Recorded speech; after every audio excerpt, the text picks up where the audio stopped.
Ladies and gentlemen,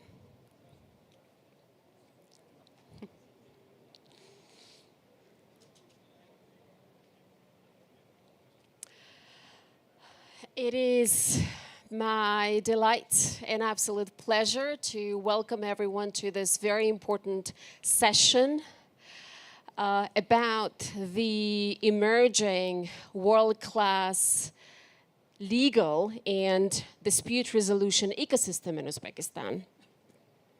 I salute the commitment, vision, leadership of all the stakeholders involved. And of course, the Ministry of Investments, Industry and Trade of Uzbekistan for that final impetus that provided or that transformed the shared vision into the reality.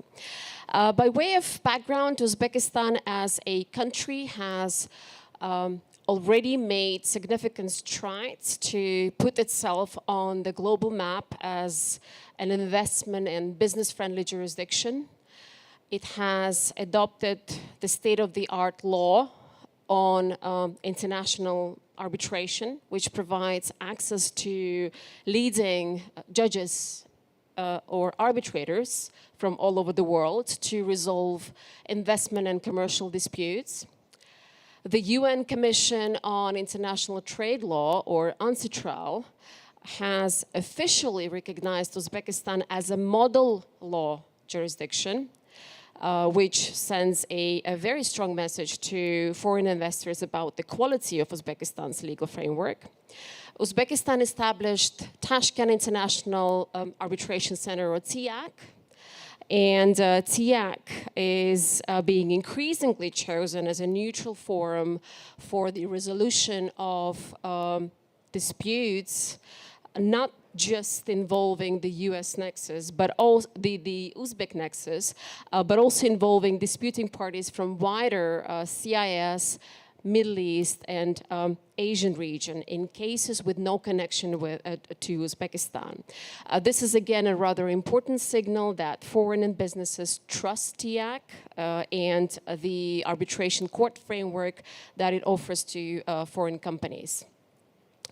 Importantly now, the dispute resolution framework will also include the Tashkent International Commercial Court, or the TICC, which is going to be top-of-the-class English language court grounded in common law standards.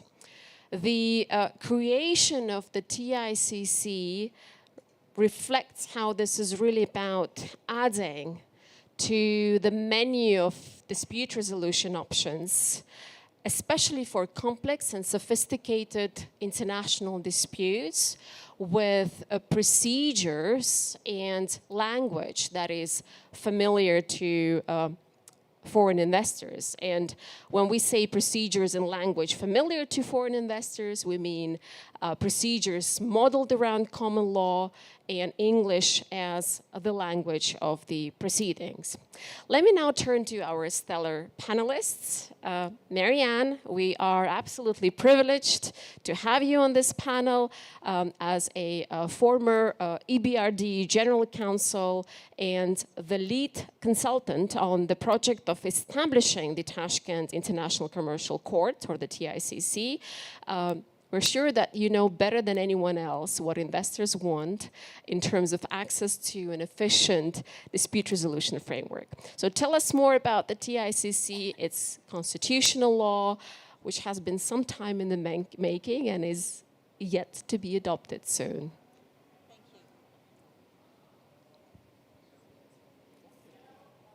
Thank you, Diana, and thank you very much for having me here. It's great to be here once again at the Tashkent International Investment Forum. And actually, it's the fourth year that I'm here talking about this project. I'm just looking at this screen here. It says it's the 5th anniversary Jubilee edition. So it was actually at the second TIIF that the president first announced the commitment of the country to establish a Tashkent International Commercial Court. So it's taken us a little bit of time to get to today, where we're very close to establishing this court. But again, like Diana says, I really applaud the commitment of the country to do this, because when it comes to investment, I hope we have investors in the audience, not just lawyers, but when it comes to investors, they need a good climate, a foreign investment climate when it comes to laws and regulations, but also you need to make sure that you can deal with your disputes when they arise. And so the judiciary is equally important for economic development. International commercial courts are also performing a very important role in addition to international arbitration in supporting investment disputes or commercial disputes. A lot of international investments now, whether it's financing, investment agreements, commercial contracts, are governed by English law when they cross border. So there is a real tendency now to use courts that have common law principles. So you see commercial courts actually everywhere now, including in the Amsterdam, which has a good judiciary, but they even have established this court, an English-speaking court, in Germany, in Paris, Singapore, Beijing, I think even Japan. And then, of course, you have the courts that sit within the international financial centers. And these are the centers that we all know in the Middle East: Dubai, Abu Dhabi, Qatar, and Astana. And in fact, after working on this project to establish this court for many years, ultimately it was decided that the court was to be established within the Tashkent International Financial Center. You'll see at the program there are a few sessions around this at the conference, so please do go and listen. But we are very close, as Diana has said, to adopting a constitutional law for the establishment of the Tashkent International Financial Center. And within that center will sit the Tashkent International Commercial Court. The constitutional law is about to go to Senate, I believe. So we are indeed very close. Discussions have had with Parliament. We've had a lot of experts sort of looking at it over the years. There have been lots of iterations of it, but I think we're very, very close to presenting a law to the Senate that I believe meets the standards that we would expect from this kind of court. And this is a standard that's been set by the other international financial centers. It's also important because I've seen that getting lost a little bit in all the announcements of the Tashkent International Financial Center, that this court is it will have jurisdiction over disputes that are much broader than those that arise within this center. So the court is there to support the center, the residents in the center, any disputes in relation to the regulatory framework of the center. But this court is also used for all disputes where parties have chosen to submit their dispute to the court. So for any other investment dispute, they can choose to use this Tashkent International Commercial Court. The court also is having a very important function in the context of international arbitration. It really is supplementing TIAC. Now, TIAC has done an absolutely amazing, they followed an amazing journey and gotten to where you got to. I know, all kudos to Diana. It's recognized, it's UNCITRAL compliant. As Diana said, it's now used by a lot of parties that are not necessarily based here in Uzbekistan, and it's recognized and trusted in the international communities. So the TICC can really benefit from that. And the idea is for this arbitration center and the court to really work very closely together. So we give options to investors to either arbitrate or to go to court or even to mediate.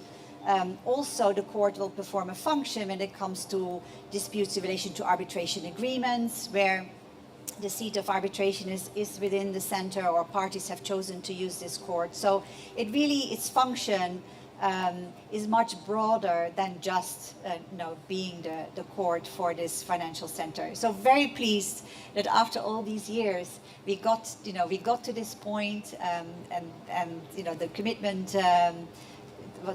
Everybody followed through in the end. All the stakeholders, followed through to get to this point. It's a big step for the judiciary. As you imagine, there's always a little bit of fear when something like a new court is established. So what's the relationship with the existing courts? So we've had really good dialogue with the Supreme Court as well. But I think this is an important step. And again, just to give trust. There is a forum that parties that go to that they trust, that they recognize. Much of it is about that. In using common law processes, they understand how this works. The international lawyers that often are representing these international investors, they understand how these processes work. The judges of this court will be international judges with experience in dealing with these kind of cases, and the language of proceedings will be in English. So I'm really pleased that we are very close to establishing this court. Thank you. Thank you very much, Marianne. And you've covered that part already, but since we most probably have both business and legal audience in the room, there may be still some confusion about Tashkent International Arbitration Center and Tashkent International Commercial Court. So probably just to emphasize once again, why do we have both, and what purpose does this complementary infrastructure serves?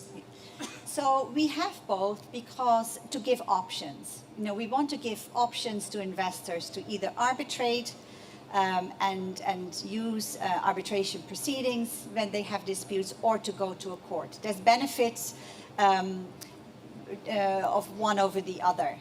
There's differences. The arbitrators are chosen by the parties. Often arbitrators bring a particular expertise that's relevant to the project. So sometimes arbitration is used also when it comes to very technical type of contracts. Arbitration is confidential. There's more privacy around it. There's actually no appeal, and you say that's a downside to arbitration. When you get an arbitral award. That's it. So some parties want to go to a court instead. Court tends to be cheaper than international arbitration. I think the difference of views of speed. I think I understand now this arbitration tends to be faster than the court, but sometimes, the court tends to be faster than arbitration. Arbitration can also be dragged on. Sometimes the court docket may be busy, and court proceedings may take longer. But so there's different reasons to go for either one or the other. So they're really two distinct ways in which parties can resolve their disputes.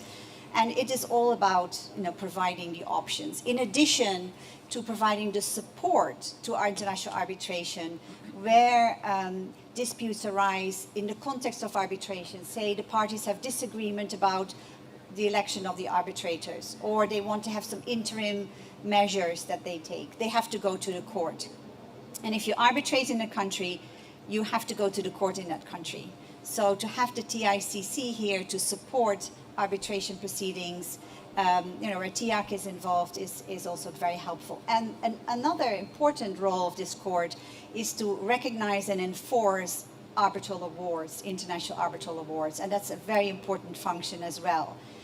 So if actually that's another difference. Arbitral awards tend to be more regularly enforceable because of the New York Conventions than court judgments. But if you have an international arbitral award that was rendered, say, in Paris, and you want to enforce it here, you need to go to a court to get a recognition order, an enforcement order. And so the TICC will be providing that function as well. So they do go together. They're different, and there is confusion around this. But they really, it's great to have this sort of partnership, and that will provide this full-service dispute resolution center in the country at the highest standard. And over time, I think that will not just serve this country, but it will also serve the countries in the region, in Asia. So if this court is doing well, it will be a court of choice for other parties, not just those that are in this country. So I'm really hoping it's adopted. And I fully agree that this is, again, a menu of options that the users may choose from. And perhaps the final question to you, if you're advising an international investor considering whether to enter a new market, what characteristics would you look for in its dispute resolution framework, and to what extent you think is Uzbekistan now meeting those expectations of an investor? I think it is all ultimately about trust. Investors, when they come to this country to invest, they put a lot of money in this country. There has to be trust that the regulations in force will actually support what they're trying to do. They can get their profits out of the country, but also there's a place to go to when they have a dispute. So it's all about having a trusted framework of laws as well as a trusted judiciary. The judiciary in Uzbekistan is very good. I mean, it has very developed court, it has very experienced judges, but because it hasn't dealt with the type of disputes you now see under big investment contracts, the trust in that local judiciary isn't there. And over time, that will change. But I think this court will help build that trust because, and again, it will be common law, people will recognize it. International lawyers, when they are advising their clients about investing in Uzbekistan, they will take comfort because they will know this, we understand this, we know what this means, we know how this works, we know who these players are. So it's just giving that trust. And I think building trust is something that happens over time, and Uzbekistan has done an amazing job in a very short period of time, actually, getting to where it is today. But it has some ways to go, and so this court will help that. So the laws on the books are important, but the trust in the implementation of those laws is also very critical, and the court plays a very big role in that. Thank you very much, Marianne. And I'll probably just to add a few words about the role of the local courts. The role that they play in the field of international arbitration, we think is absolutely positive. The statistics of enforcement of foreign arbitral awards is very high, and TAEx awards enjoy, as of today, 100% enforcement rate in the courts of Uzbekistan. That's again a very important signal that the jurisdiction sends to the business and investment community. And I also like to publicly emphasize on this very important point. As of today, not a single foreign arbitral award was refused enforcement in local Uzbek courts on public policy grounds. This is something that not many jurisdictions can talk about very openly, and this has been the reality for Uzbekistan for many years, and let's see what the future holds for us in the future. But as of today, as I said, there's not even a single arbitral award, foreign arbitral award that was refused enforcement on public policy grounds. Thank you so much. I'd like to give the floor to Rupert. Rupert, you're a leading barrister in King's Counsel with extensive experience advising and representing parties in some of the most significant commercial and investment disputes involving this region. You're also a co-founder of British Uzbek Law Association, or BRULA, where I'm very proud to work with you and other co-founders.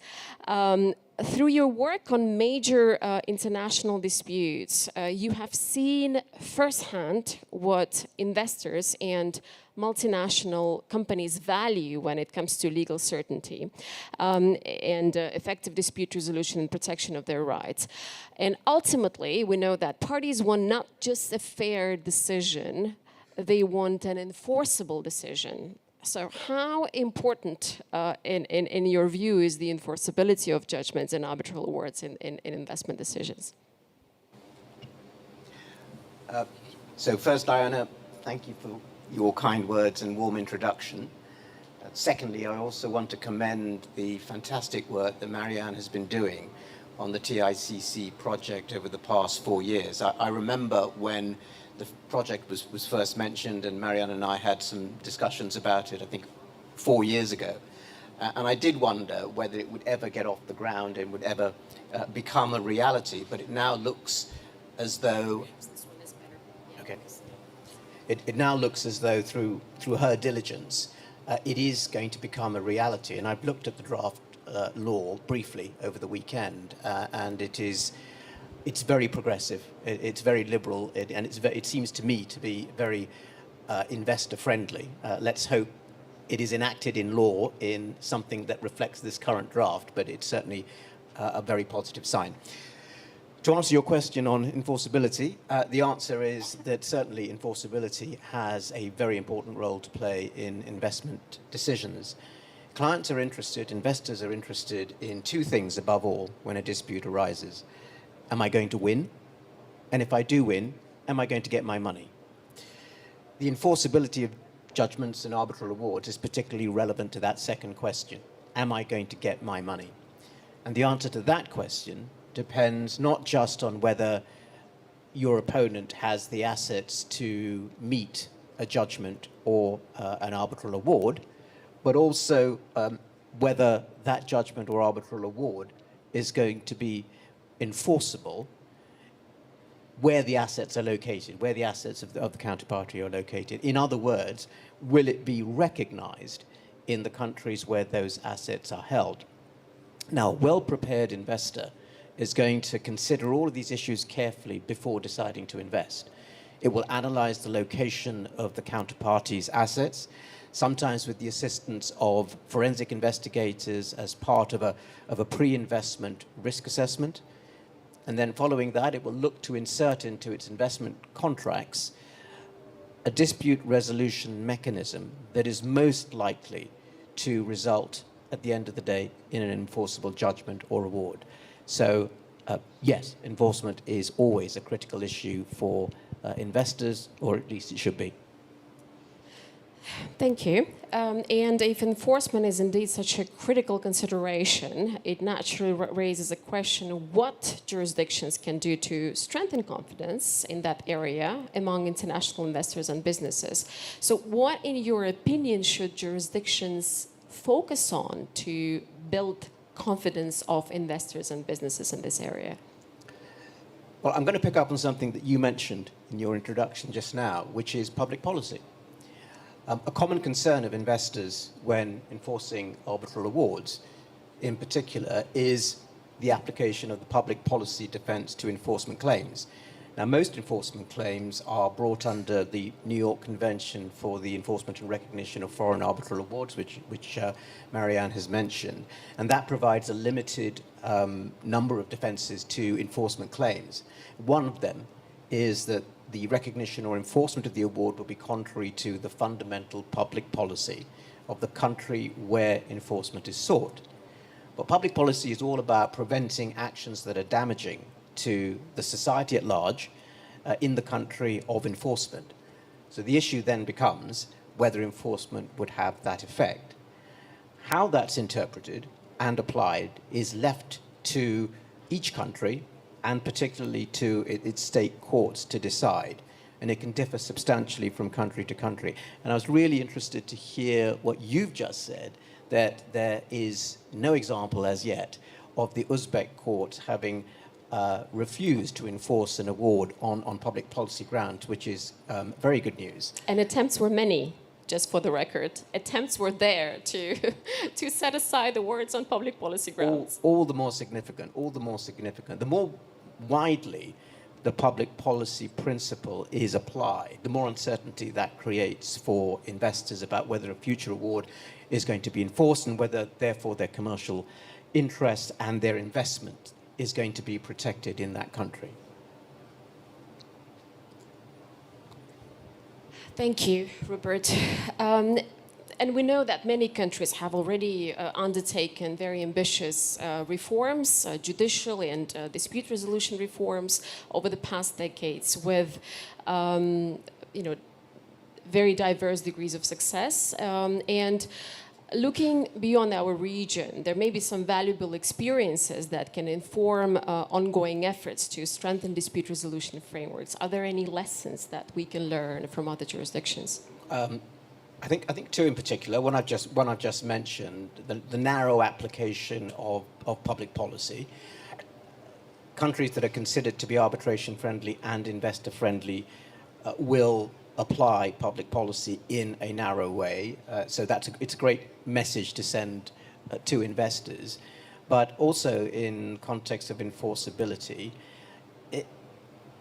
there's also the issue of whether, in order to enforce in a country, the debtor needs to be resident in the country, or is it sufficient that the debtor has some assets in the country? And in some jurisdictions, such as England, you don't actually need to have either assets or the debtor present. You can get enforcement, an order recognizing enforcement, if there is a reasonable possibility at some point in the future that assets come into the jurisdiction. So the way in which one approaches the threshold or the nexus for granting an order for enforcement can also send out a message to investors. Thank you. Oh, very interesting topic, and I'm sure that this particular issue has been the subject of extensive discussions. Marianne also explained why sophisticated economies benefit from having both international commercial courts and arbitration centers.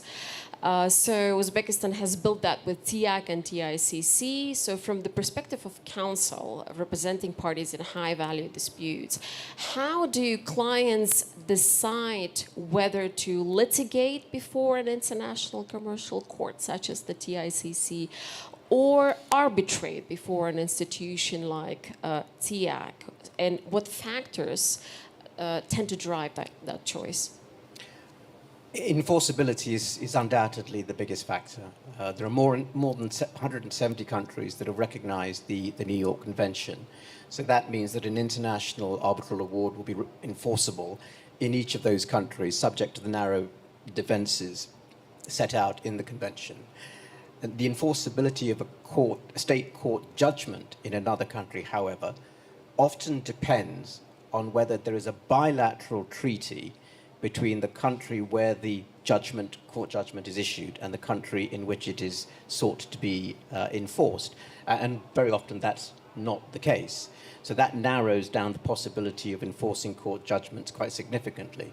And this is why usually investors choose arbitration over litigation for their contracts. The other common factor is also something which Marianne picked up upon, which is confidentiality. Most companies do not want their disputes aired in public because it can be damaging to their reputation, and the arbitration process assists with that. One of the disadvantages, however, of arbitration is that the process only applies to parties to the contract containing the arbitration agreement. Now, this means that if an investor wishes to sue both that contracting counterparty and a third party, perhaps involved in the counterparty's breach of contract. For example, in a case of fraud, it will have to first commence an arbitration against the counterparty and then start parallel litigation in an appropriate jurisdiction against the third party, which creates additional costs, creates delay, and it creates the risk of inconsistent judgments. Now, some contracts try to address this by including what's called an asymmetric dispute resolution clause, which allows one of the contracting parties, usually the one with the stronger bargaining position, to choose between litigation and arbitration after a dispute has arisen. And that way, if at that point it becomes clear to the innocent party that they want to sue both the counterparty and a third party, they can then choose an appropriate litigation forum that would allow both to be sued in the same proceedings. So those are some of the factors to take into account. And if I can pick up on that specific point on asymmetrical dispute resolution clauses, have you seen challenges in terms of actually using those? And have you seen parties going with different venues for dispute resolution, and that and that possibility creating parallel proceedings? Again, the approach to asymmetric dispute resolution clauses differs from jurisdiction to jurisdiction. There's never been a problem recognizing and enforcing an asymmetric dispute resolution clause in England. But I know, for example, and my colleagues in the audience will have a much better understanding of the current position about this, that certainly years ago, there were challenges before the Russian courts of a process that involved an asymmetric choice on the basis that there was not equality of arms. and therefore the weaker party didn't have the same procedural rights and et cetera, et cetera. And it may well be that, I think actually, that the Russian courts eventually came down and said, no, that's fine. But my Russian colleagues may have a better understanding, and there will be, I'm sure, colleagues from other jurisdictions where this issue has also arisen, and it'll be interesting to hear what they say about that. And without naming anyone, are there any other lessons from major international disputes you have handled that illustrate the value of having efficient, neutral, and credible dispute resolution mechanisms in place before a dispute arises? And what are other legal and infrastructural elements that should be in place in addition to what we have discussed already? I think it's very important for commercial courts to have robust interim relief powers. Robust powers to protect the interests of both parties, but it's usually the claimant, during the pendency of proceedings, to make sure that nothing happens while the process is ongoing that renders a future favorable decision redundant. Now, the most useful tool in that armory is an interim injunction, and in particular a freezing injunction that will protect assets from being hidden by a potential debtor during the course of proceedings. And this is very important to ensure that future judgments and even a future arbitral award is enforceable and that it will have real commercial benefit for investors. The scope of a court's injunctive powers also varies from country to country. In the case of a freezing injunction, for example, in some jurisdictions, the court has the power to grant an injunction not just in relation to assets that are within the jurisdiction of the commercial court, but worldwide, the worldwide freezing injunction. There are other jurisdictions that say no, it is only restricted to whatever is within the country. So that's a good test as to whether the system is investor-friendly or not. And also, should a freezing injunction be restricted to assets that are held directly in the name of a defendant, or should it apply also to assets that are held indirectly by a defendant through nominees, including holding companies and the like? Again, the wider the scope of power in that regard, the more beneficial it is for investors. So these are all issues that jurisdictions should think about in the context of, well, how can I make myself more investor-friendly? Thank you, Rupert. Very helpful. And let me turn now to Mr. Wei's son, Wei, as managing partner of Zhonglun, one of China's leading law firms.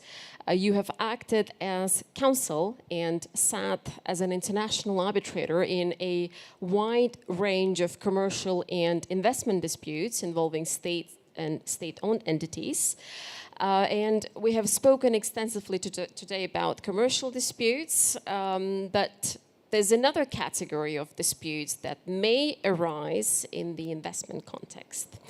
And in some cases, and my colleagues from the audience would agree that investment tribunals, including tribunals constituted under the rules of the World Bank's International Center for the Settlement of Investment Disputes, or ICSID, may decline jurisdiction where issues arise concerning the legality of the investment or compliance with the applicable legal and regulatory requirements on part of the investor.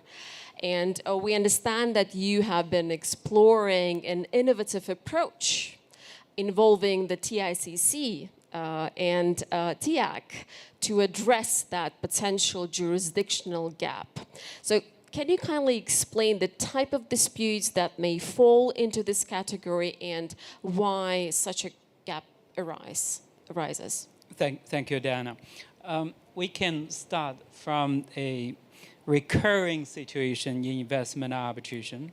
Say an investor brings a treaty claim and the tribunal accepts that there is a dispute, but they stops at the jurisdiction.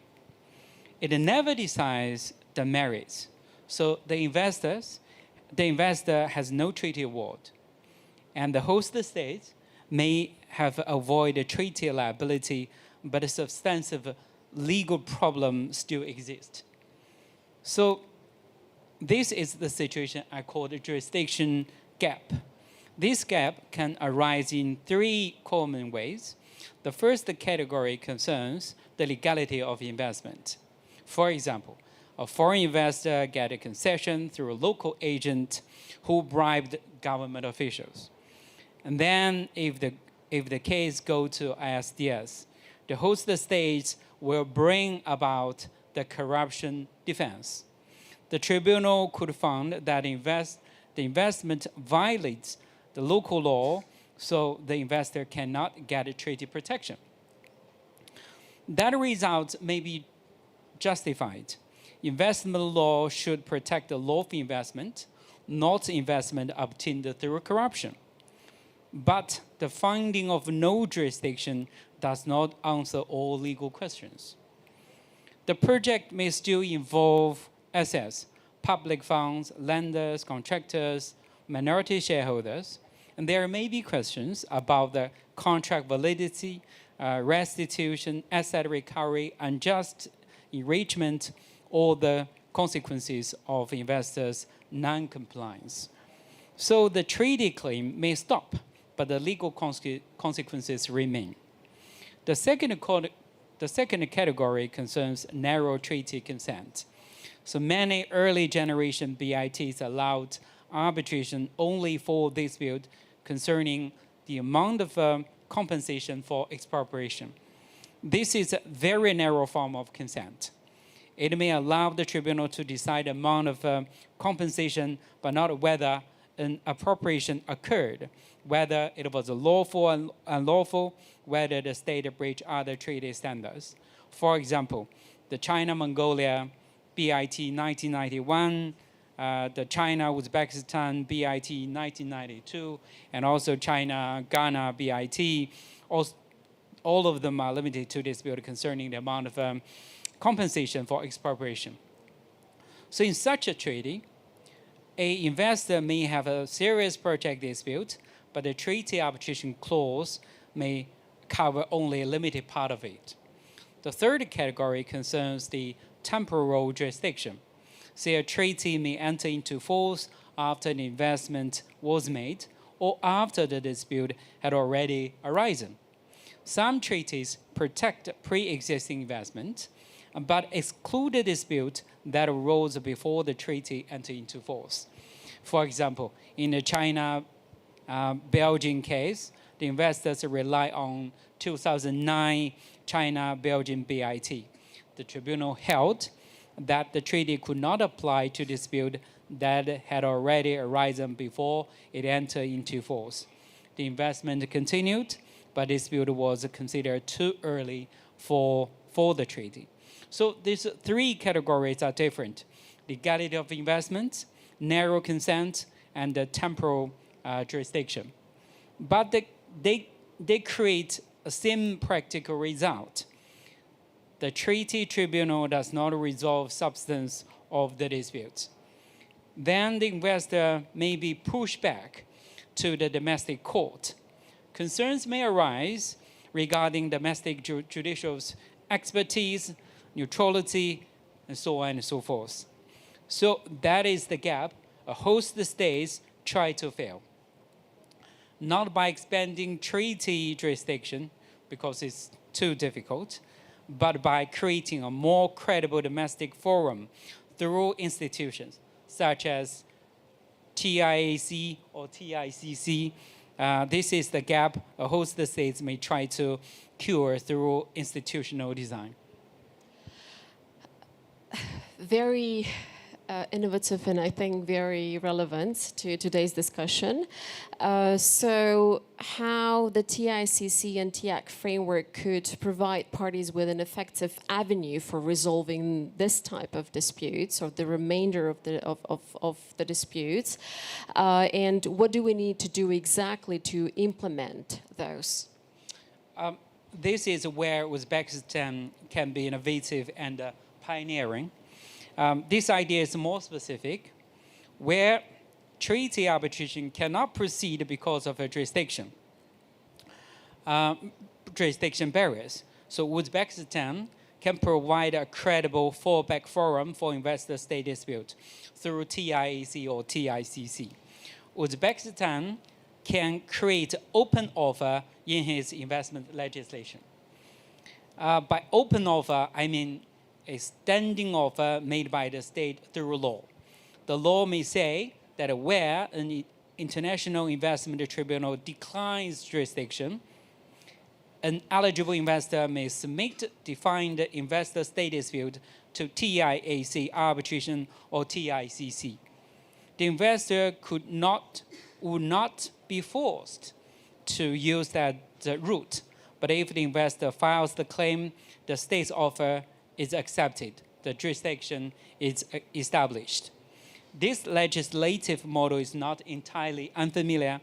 So some states have used domestic legislation to make standing offer to international arbitration. For example, South Sudan's and Nigeria's investment legislations are the example of unilateral consent to arbitration.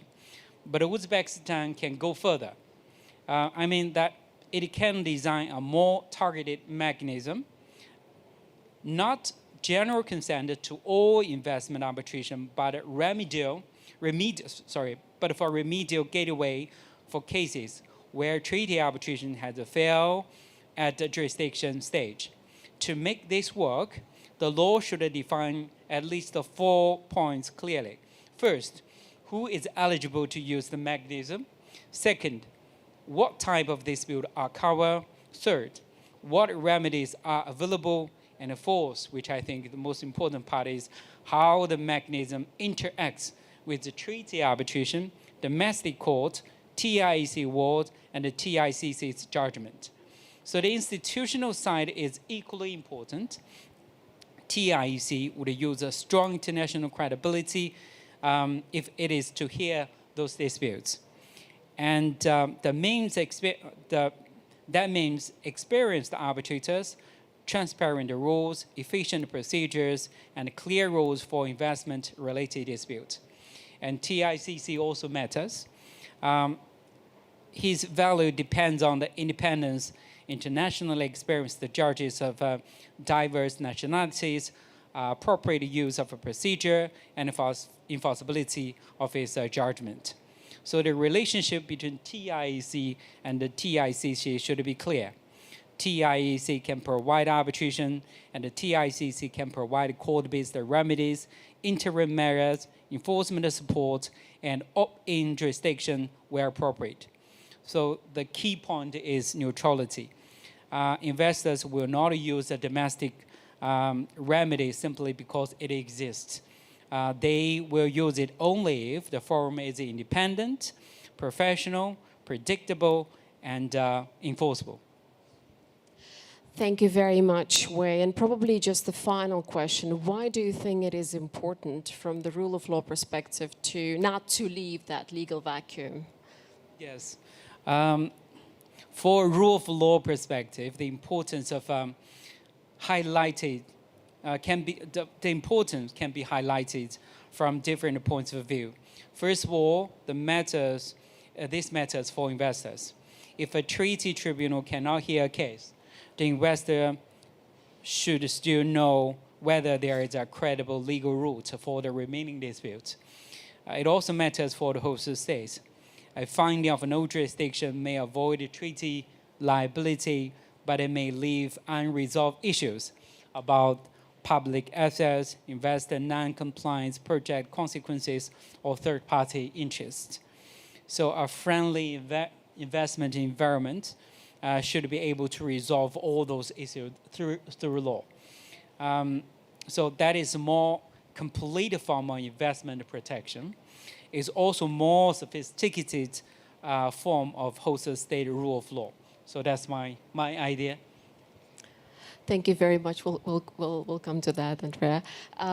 I'd like to move now to Naomi. Let me bring you into the conversation. We have discussed already the importance of enforcement and international confidence, but another important development that we really want to emphasize on is the adoption by Uzbekistan of the Untitled model law for international commercial arbitration. From your perspective, how significant is this development, and is there anything you would add regarding the role that modern legislative frameworks play in attracting international business and investment? We have presentation slides, if you can kindly display them. Excellent. Hang on a second, I've gone too far now. There we go. So thank you very much, Diana, and thank you very much for inviting me to be on the panel today. My name's Naomi Brydcliffe. I'm a partner at Squire Patton Boggs, based in London. So as Diana mentioned, Uzbekistan already has a very advanced legal framework for international arbitration, or at least in respect of international arbitration, in the form of an arbitration act that is based on the UNCITRAL model law. But even good things can be improved, and I'm going to address a potential reform proposal for Uzbekistan's arbitration laws.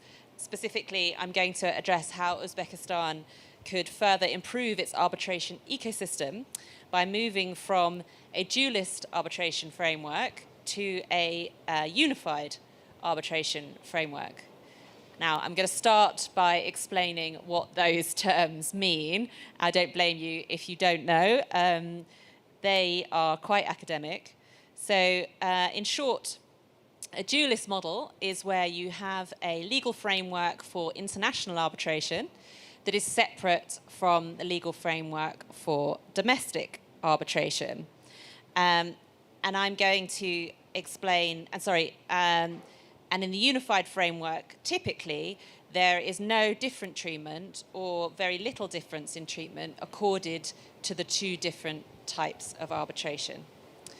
And as I've already mentioned, Uzbekistan currently has a dualist model, and that's not uncommon at all. Indeed, it's envisaged under the UNCITRAL model law for international arbitration, which is currently regarded as sort of an international gold standard for international arbitrations laws. And it's followed by many of the world's leading arbitration jurisdictions, such as France, Switzerland, and Singapore.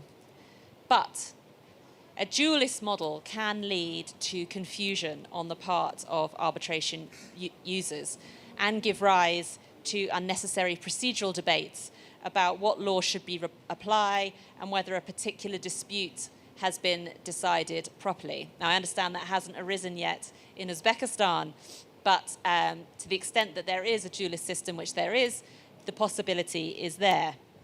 And as I'm going to explain, the risks of this far outweigh the limited benefits of having a dualist system, and further streamlining the approach and creating a unified system would be a clear signal to investors in Uzbekistan that Uzbekistan is seeking to make the jurisdiction as progressive and user-friendly as possible. And this then would be in line with all of the other reforms that are being considered, in particularly such as the creation of the TIFC. So I'm going to briefly explain in a bit more detail what the current system is in Uzbekistan, and then I'm going to set out the benefits that a unified system would offer. So at the moment, international arbitration is addressed under the Law on International Commercial Arbitration, which entered into force in August 2021. And domestic arbitrations are addressed under the 2006 Law of Uzbekistan on arbitration courts. And while many of the provisions of the Domestic Act could be considered to be in line with the UNCITRAL model law, there are also significant differences, and I've put those on the slide here. So as you can see, under the domestic arbitration law, the default position is that a tribunal shall resolve disputes on the basis of Uzbekistan law. In contrast, under the international arbitration law, there is nothing specified. So parties have complete choice over which law should be applied, and if they haven't applied a law, then a conflict of laws approach will be adopted. Then in domestic arbitrations, the law provides that arbitrators shall be Uzbekistan citizens who are at least 25 years old, whereas in the context of international arbitration, there is no requirement as to the characteristics of an arbitrator for a dispute, and therefore meaning that you can pick an arbitrator who is most suited to the dispute at hand. In domestic arbitration, the language of the proceedings is Uzbek, unless otherwise agreed, whereas under the International Arbitration Act, the language is as agreed by the parties or determined by the tribunal. So again, the tribunal is given the power to look at a dispute and determine what would be the most suitable language for the proceedings, to the extent that the parties have not specified that already in their arbitration agreement. And then the final difference is, or final key difference is that in domestic arbitration, an award can be challenged on the basis that it did not apply Uzbekistan law correctly. So essentially there can be an appeal on the law. Whereas in international arbitration, under the International Arbitration Act, it's not possible to appeal an award on the merits. So as you can see, domestic arbitration in Uzbekistan is really quite localized, and the system is not as well protected as for international arbitration. The courts are able to look at the merits of the dispute. I'm now going to cover what international arbitration means under Uzbekistan law. So here I have the definition on the slide. This comes from the International Arbitration Act. And international arbitration is defined as where the commercial enterprises of the parties to the arbitration agreement are located in different states at the time of its conclusion, where one of the following places is outside the state in which the parties have their commercial enterprises, that being the place of arbitration, if specified in or pursuant to the arbitration agreement, or any place where a substantial part of the obligations arising out of the commercial relationship is to be performed, or the place with which the subject matter of the dispute is most closely connected, or lastly, the parties have expressly agreed that the subject matter of the arbitration agreement relates to more than one country. So it's quite a complicated definition, and as you can see, there would be room for debate about what constitutes an international arbitration. And notably, it doesn't cover arbitrations concluded between parties from Uzbekistan in respect of an investment project where the shareholder is, of one of the companies is a foreign investor. So you envisage a scenario where you have an international project where an international investor has incorporated a vehicle for its investment in Uzbekistan. That vehicle then enters into, that vehicle is Uzbek. The vehicle then enters into an arbitration agreement with another Uzbek party. The agreement is governed by the laws of Uzbekistan, and the seat is in Uzbekistan. In that scenario, that dispute, despite the involvement of the foreign investor, or the fact that the SPV is really the foreign investor, is going to be construed as or potentially construed as a domestic arbitration and addressed under the rules of domestic arbitration. Now, of course, by and large, in contracts of that nature, parties are properly advised, and they will specify that the arbitration is in fact to be treated as an international arbitration. But that might not always be the case, and a foreign investor might be quite surprised to learn that their arbitration is going to have to be addressed under Uzbekistan law and in the Uzbek language if they haven't specified otherwise. On the other hand, and all of that can be resolved by having a unified system, and I'll come on to why.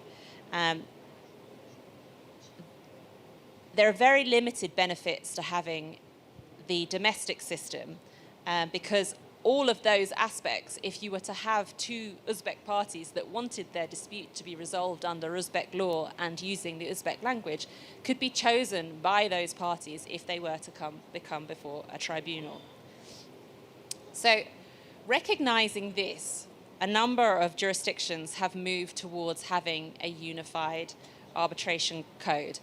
The paradigm example, although I have to say, obviously being a lawyer from the UK, I'm a little bit biased in this respect, is the English Arbitration Act 1996 as reformed last year. But there are other leading examples as well, such as the Ordinance Code of Hong Kong, and also the 1996 Indian Arbitration and Conciliation Act. And under these unified acts, all that needs to be determined to establish what rules to apply to a dispute is what is the seat of the arbitration. Is the seat local or is it international? There's no other analysis of the character of the dispute that is applied in determining what rules apply to the arbitration. And moreover, if the seat is local, if the seat is for example, in Uzbekistan, it's not presumed that the parties involved will be from that jurisdiction. The law is neutral as to the type of case, the parties and their interests. And so the law looks much more like the UNCITRAL model law for all different types of arbitration.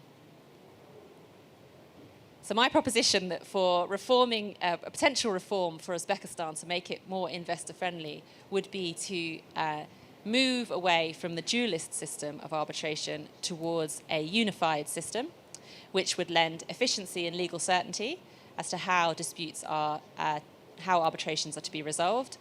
We'll harmonise the two different types of dispute resolution procedures. So where you have an arbitration that's seated in Uzbekistan, they will all be treated in one way, and that will be aligned with the current rule for international arbitrations, and that this will then demonstrate or create, make Uzbekistan a even more favourable jurisdiction for foreign investors than it is currently.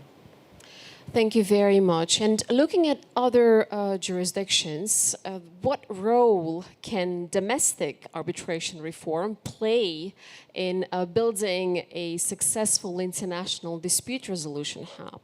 And any lessons that Uzbekistan might consider? So there've been in recent years, there've been a number of jurisdictions that have moved towards unified codes. I mentioned already that the English Arbitration Act and the Hong Kong Arbitration Act. We're seeing a number of markets which are seeking to build their credibility as arbitration hubs, also move towards unified acts. For example, Costa Rica recently reformed its laws to have a unified law. But one thing I would note is, of course, that law reform takes some time, and there are jurisdictions which have decided that it would take too long to reform a law to have a unified model, and there is another way.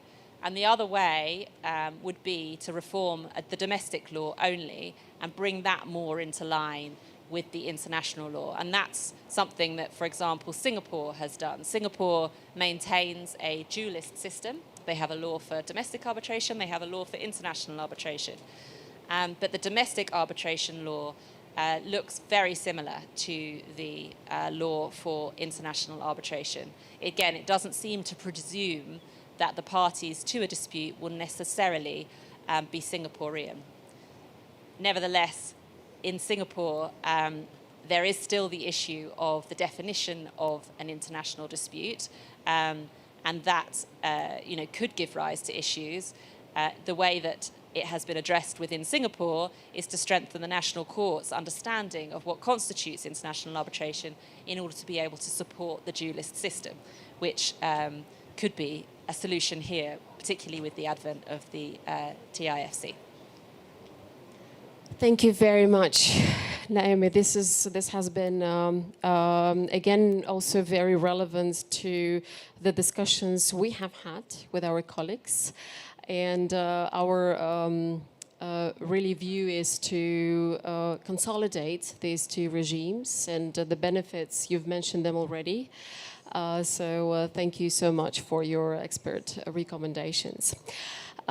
Carolyn, we're absolutely delighted to have you with us today. You have supported the establishment of the Tashkent International Arbitration Center as a very active board member and continue playing an important role in strengthening the institution and promoting best international practices in dispute resolution. We'll probably give you just 2 minutes to take a bit of time to rest. Andrea, I think it'll be better if I'll address that question to you then. I saw you were nodding to some of the... You can address the question to Caroline because she can answer everything. No. Well, again, we've spoken about the menu of options, and indeed businesses today have a growing number of options when drafting dispute resolution clauses, and ranging from arbitration and international commercial courts to hybrid and multi-tier mechanisms. So looking ahead and taking into account all the insights from the expert panel today, how do you see the relationship between international arbitration and international commercial courts evolving for Uzbekistan, and what opportunities does that create for jurisdictions like Uzbekistan that are developing both TIAC and the TICC in parallel? Diana, thank you very much for this question. Yes. Actually, there are several questions in your question. I'm not sure I will be able to address all of them, but Caroline has just arrived finally, so she will be able to fill any type of gap. And you're also very much welcome to comment on other speakers' interventions if you feel so. I will. Thank you very much. My links to I think just use the microphone a bit closer because otherwise it's a bit yes, difficult yes. to... Not this one, hear. that one. Yeah. Okay. My links to Uzbekistan dates back, I think, 2017, 2018. I have defended the state, thanks to Caroline again, many years ago. We did it successfully. Then my links also are the one of a foreign investor in Uzbekistan, because we recently established office of the firm in Tashkent, following the path of Caroline again. So I'm not saying this to advertise, to make advertisement of me and the firm.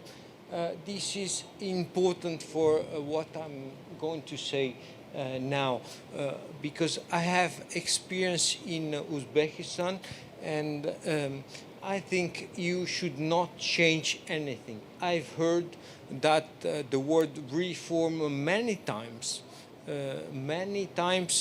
today, but I think that you need to stay as you are. You are just perfect, and I will explain how you are perfect to seize the various opportunities that there exist in the present times.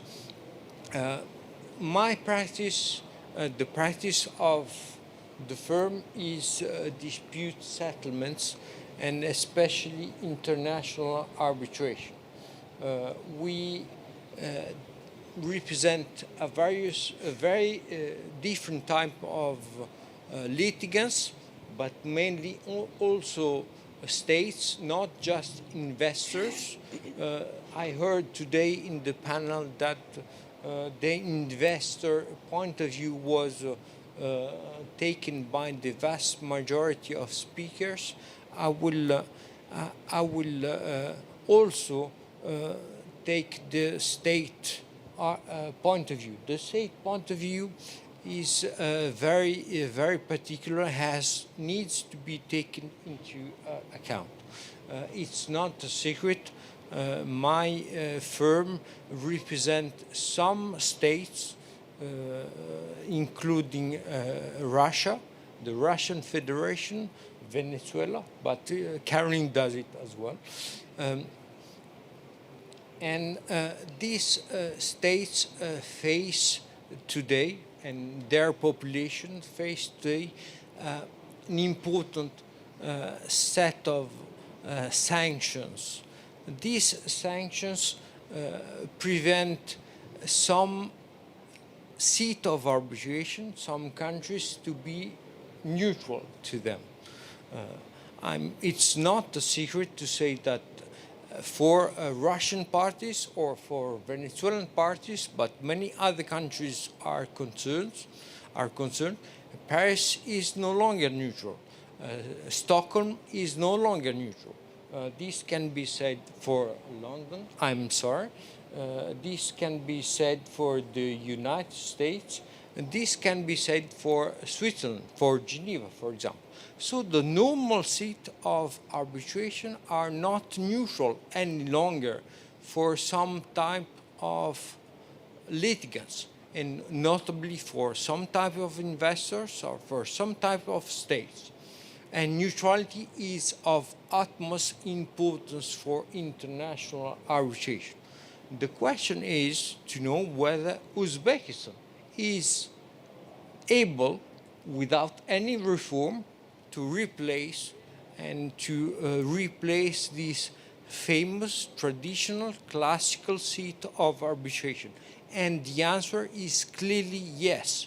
I will just give you an example of one case we handle at the firm, including with the lawyers at the Tashkent office, is in investment arbitration proceedings where we represent the Russian Federation against a German company.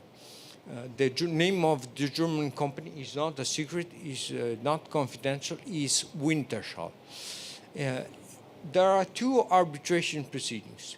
The first arbitration proceedings is based on the ECT, the Energy Charter Treaty, and we had argued for a neutral seat of arbitration.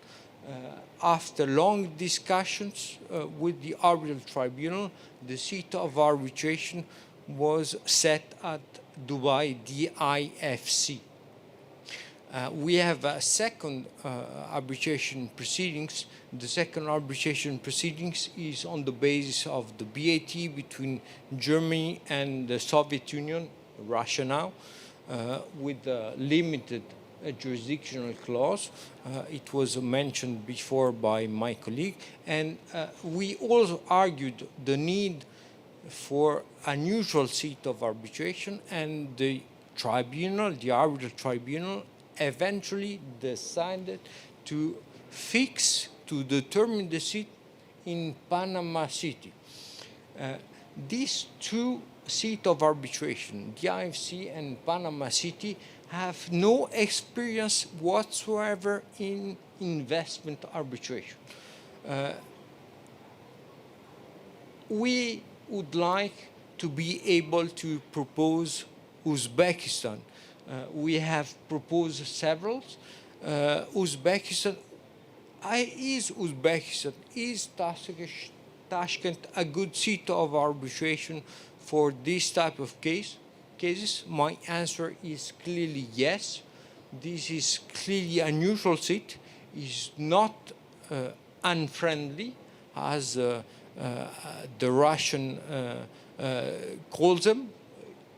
Unfriendly state is a term that is not just used by the Russian Federation, is a well-known term in international law. So it's not specific to Russia.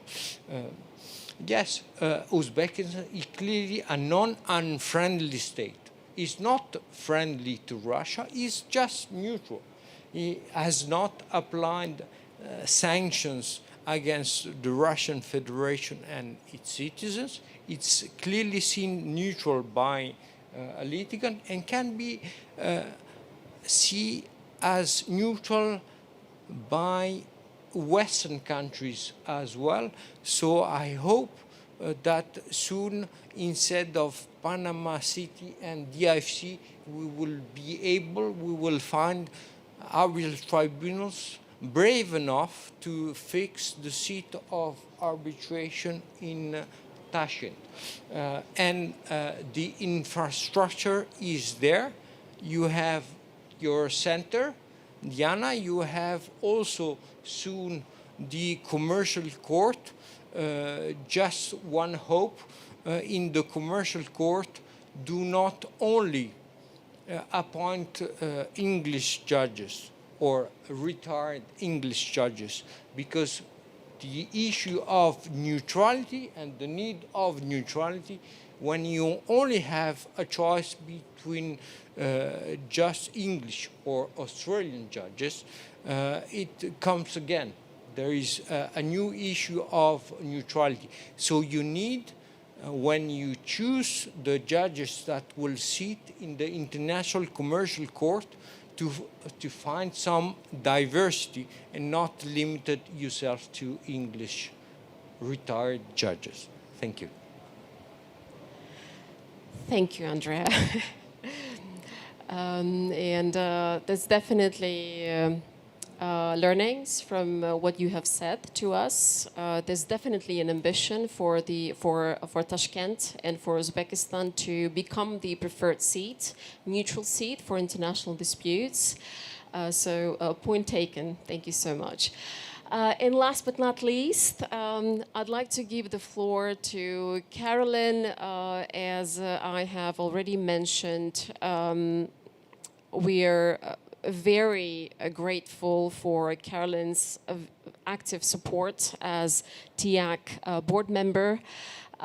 She has been instrumental in really elevating TIAC into what we are today.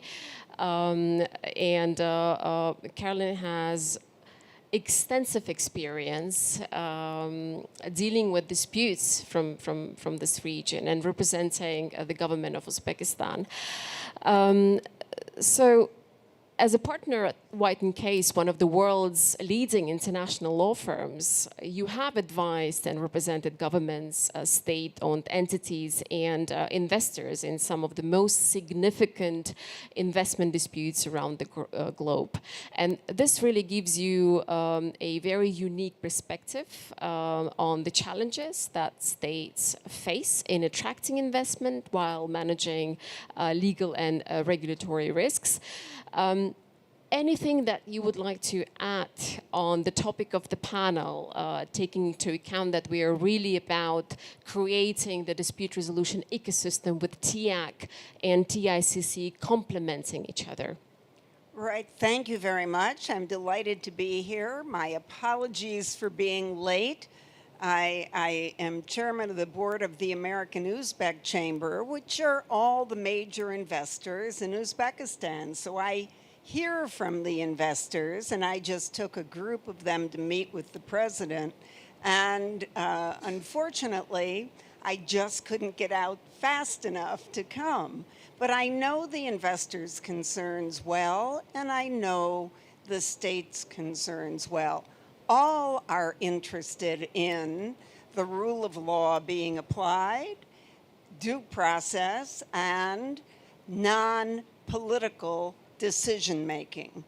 And where you can feel that you've had an adequate day in court. I absolutely agree with Andrea. I've seen too many instances now when national courts, the political issues are part of the decision-making in balance, and they should not be. And so I think most important to consider here is the legal infrastructure, if you're advising an investor or advising a state. The legal infrastructure has to be in place. I know we have a new investment arbitration law or arbitration law in Uzbekistan. It could even be moderately improved or elevated with an UNCITRAL model law adopted. Certainly, both the New York Convention, the adopting legislation, and the jurisprudence for enforcement of awards is of fundamental importance. You really, to advise a client to select a situs, you need to be sure that the law being applied is going to allow for what's internationally accepted. And so that's like step one. Step two, I think as well, I agree with Andrea. It would be a huge mistake to have nothing but retired English judges sitting on calling it a commercial court. With all deference, they don't always do so well in the UK. And I don't know that they'll come here and do a lot better.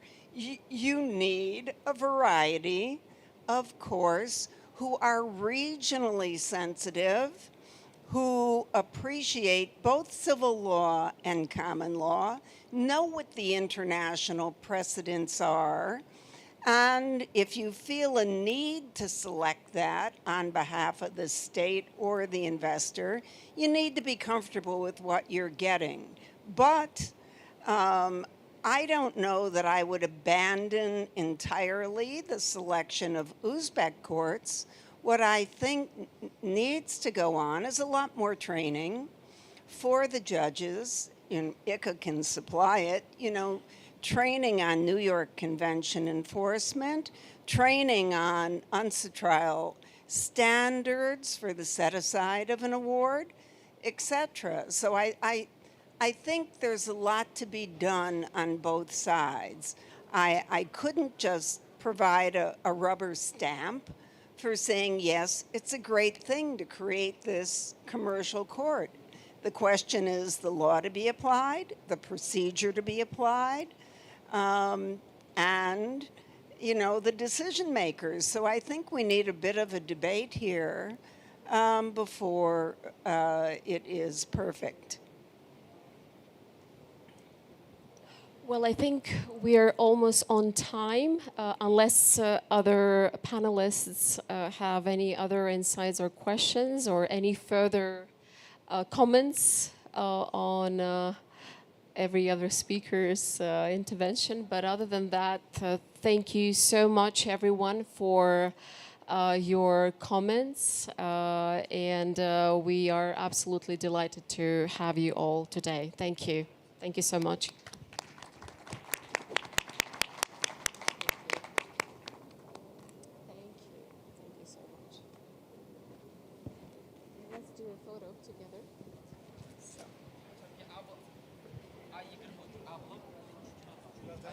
Very good. That's excellent. Yeah, really interesting. I think nobody talks about the important part. Last year, support of Uzbekistan introduced this as an international one. It's not only about Central Asia. First chapter is about France, by the way. France is arbitration, but here